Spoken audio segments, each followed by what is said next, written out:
Ladies and gents, this is ML's like Team Spirit. Today I've got Chris with me. Chris, welcome. Thanks, John. Good to be here. Thanks for the invite. Good. Thanks for coming.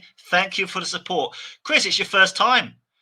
Before we get onto your topic, we better tell everyone what you've been doing, please. Could you take 60 seconds, 90 seconds, tell everyone your life story and data, please? Yeah, so I've done a variety of roles, really. I started as a data analyst, worked up through to managing teams of data people at a company called Experian Marketing Services. From there, I moved to the information lab as a consultant, mainly using a product called Ultrax. And from there, I got started using something called Tableau, moved into more of a sales role. My role now has kind of jumps between managing a few accounts. I act as technical architects for a lot of our customers, helping them plan out solutions and build a lot of things, and also support our sales team and a lot of the conversations they have as well. So it's a really engaging role, really different. No 2 days are the same, and I love it. These interviews are my favourite kind. When I said, Chris, what do you want to talk about today? You said, actually, I've got a philosophy I would like to go over. So you're out there helping customers get value from their data solutions. And you said to me, look, enablement is important. There's like a collection of activities that need to be put together to make this work. So could I ask you to introduce it, and we'll go through step by step as to like what things are you doing out there to make sure these projects land? Yeah, so I guess to introduce this, we're mainly working on in the self-service BI space. So enablement is really, really important, because how you land those tools and get them used across the business is paramount to them being successful. My philosophy is based around what I call the 3 pillars of enablement. So you've got the traditional classroom courses where you sit down and learn a tool or a concept. You might spend a couple of days in the classroom. I think we're all fairly familiar with that. It's the way most of us are introduced to tools. You've then got your offline resources. So you've got books, you've got libraries, you've got things you can come back to, like offline learning, recorded learning, things like data camp, stuff like that you can use as reference material if you need to. Then you have the community and the support that you get from your peers, from perhaps consultants, etc. That's seeing best practice. It's seeing what other people have done. It's getting help with your queries, perhaps like a Teams channel or a SharePoint site or something like that. And that community really helps you grow. Underpinning all that, I think you've also got something that is around the governance of the platform and making sure that everybody who goes through that track understands the terms of engagement. How do they engage with the platform? What are their roles and responsibilities? What are the roles and responsibilities of the admins and things like that? So that's broadly, I know I've been through that in a rush, but how I see enablement should be set up with those 3 pillars and that undefined kind of foundations of governance. So there's the 3 pillars. Let me practice: classroom, community, and the reference materials that you provide. Yeah. Let's move it on a bit, because I was interested in you coming here because I see you're doing B2B. You're delivering data solutions for clients. These projects will be higher profile. Mm-hmm. We're going to get Tableau and it's going to help us do X. Revenue's going to go Exactly. up. And, this is how the client feels. Could I ask you to offer a bit of a comment? So if you were an in-house data leader, because some of these things are driven that way around, and it doesn't come with, we've got a consultancy doing for this for us, or it's as high profile. Could I ask you to whiz through each one again, like the classroom, the community, the reference? Like, how would you recommend someone delivering that as an internal person would kind of approach this? Because it's not quite as easy. So maybe either just your opinion on this, or perhaps if you've just seen someone really nail it in a company that adopted things. What are your thoughts there? So let's start with classroom stuff. I think, there we have a lot of people who are they've got in-house experts. They've hired people who know the solution in and out. They're then building their own curriculum based on what they know, and they're delivering either a full 1-day course to start people off, or perhaps a series of lunch and learns to get people started. That's all in-house developed. They're taking people through stuff, and it's very much opt-in. Come along, learn what you're doing, and we'll teach you the basics. And then I guess what often happens there is that people slow down, they kind of opt out. So what tends to work better is a much more forceful, you are coming on a program.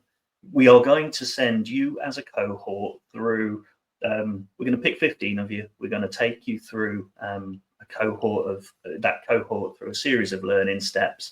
It's all developed in-house, and we're going to support you through that. It's going to be maybe 2 hours every Thursday afternoon. We'll learn together, we'll support each other. And that's then where the second pillar comes in, the community, because you've got those in-house experts who are building out those support materials, the Teams channels. They can support the cohort and offer them individual calls, coaching. Well, how are you actually going to put this into practice? Because I think it's all very well sitting in a classroom. And often, when we're sat in a classroom, if you're working with an external provider, it will be very, very generic materials, which I think is sometimes the best way to learn, because it stops you getting focused on what the data's saying and what your numbers are saying. If you develop something in-house, then you're often working with your own data and working through that, and it becomes a bit more relevant. So you've got pluses and minuses on both sides. So you work through that, and you're building out your steps as you go, and you're going to want to, rather than just sit in a classroom, you're going to want to actually come up with real use cases that you apply through this, and you build out a use case. And often the community support can be, how do we help you build that use case? I'm going to spend an hour with you every week as an expert, and I'm going to walk you through that. If you've not got an in-house expert, then bring together people who are all on that cohort, and they just bring their problems and discuss it with each other and talk about what they are doing. We see the problems that others are having, and we don't feel alone. We don't feel like anyone's getting left behind. We see that everyone's having the same problems, and we're building it together. We see the kind of the solutions that people are applying, and we move along as we go through that. And then the reference materials, I mean, often it can be as simple as buying a few books, building a bookshelf in your office for when people come through. A lot of companies now have Data Camp or an equivalent, Udemy, something like that they can point people to and do some offline learning. What I recommend again is that is almost mandated, that you've got to go through that, and you've got to work through those individual pieces, because that is really important to. I think often people have Data Camp and it's there, you can have it. Udemy, we've got a global license for the company. You can use it. Does anyone ever find time to pick that up? I think they get it. When they first get a license, they do a couple of courses, but no one ever, in my experience, really sits down and goes through that unless they're, starting to look for a new role or something after. Yeah, no, look, I'll back you up. I'm nodding along because some of the things you said there are quite insightful. So, first moves are usually things like, hey, lunch and learn. We don't block people's day. They can drop in, but it's too passive. So, the interest, the novelty wears off, and tools and platforms become a bit unused. Chris, equally, I've worked places where, they had a Tableau installation, and the management told me, John, no one showed us how to use it. And, look, this is not a cheap product with multiple seats. So there was that problem.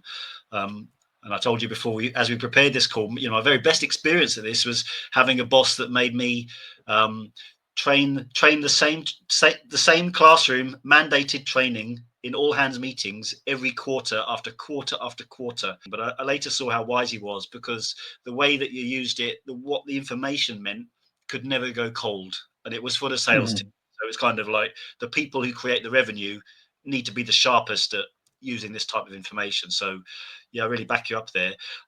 Aside from the effects on the sales team, what are really the consequences of like screwing all this enablement up, Chris? Like, tell us some horror stories from the trenches.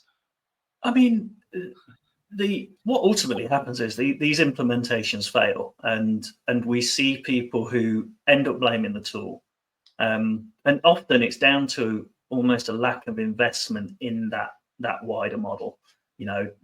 and I think sometimes we have a problem in the way these tools are sold.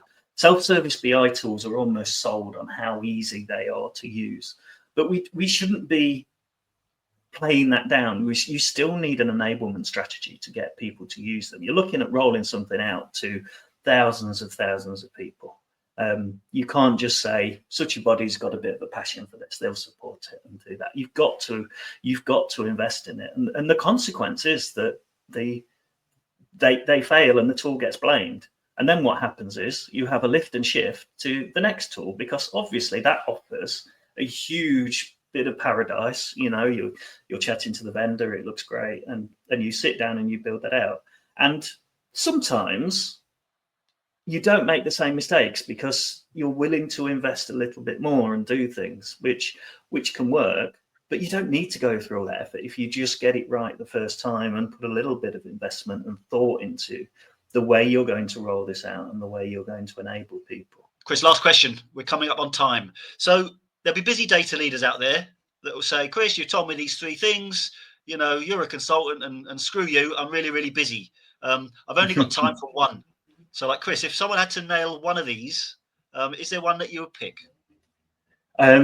It's a really, really important point, I think, of, you know, when I describe the 3 pillars, they've really got to come together, because the mistake I see people making is to sit there and say, oh, we can just do the community aspect and people will learn it as they go along. No, you need the classroom training to get everyone in the same classroom, block out some time and build it.